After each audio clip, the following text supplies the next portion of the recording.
আসসালামু আলাইকুম। সকলে কেমন আছেন? আশা করি সকলে ভালো আছেন। আমি আলহামদুলিল্লাহ ভালো আছি আপনাদের দোয়ায় এবং সকলের দোয়ায় আল্লাহর অশেষ রহমতে।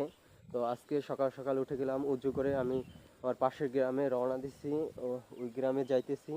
আমার এক সম্পর্কের চাচা লাগে, সে কালকে 9টা 30 মিনিটের সময় ইন্তেকাল করেন। ইন্না লিল্লাহি ওয়া ইন্না ইলাইহি রাজিউন।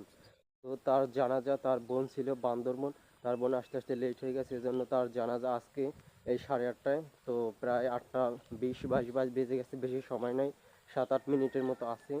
সো তার জন্য দোয়া করবেন, আমার কাকার জন্য দোয়া করবেন, তাকে যেন জান্নাতের উচ্চ মাকাম দান করেন, তাকে যেন কবরে আজাব মাফ করে জান্নাতের উচ্চ মাকাম দান করেন, এবং এই দুনিয়ায় ভুল ত্রুটি যাহা করেছে তা যেন আল্লাহ তাআলা ক্ষমা করে তাকে জান্নাতবাসী করে দেন। সকলে দোয়া করবেন তার জন্য, আমার জন্য দোয়া করবেন, সকলে সকলের জন্য দোয়া করবেন। বর্তমানে বাংলাদেশে গেলে বিপদ আর বিপদ, ভূমিকম্প আর ভূমিকম্প। সকলে সকলের জন্য দোয়া করবেন। আজকের জন্য আসি, ভালো থাকবেন। আসসালামু আলাইকুম।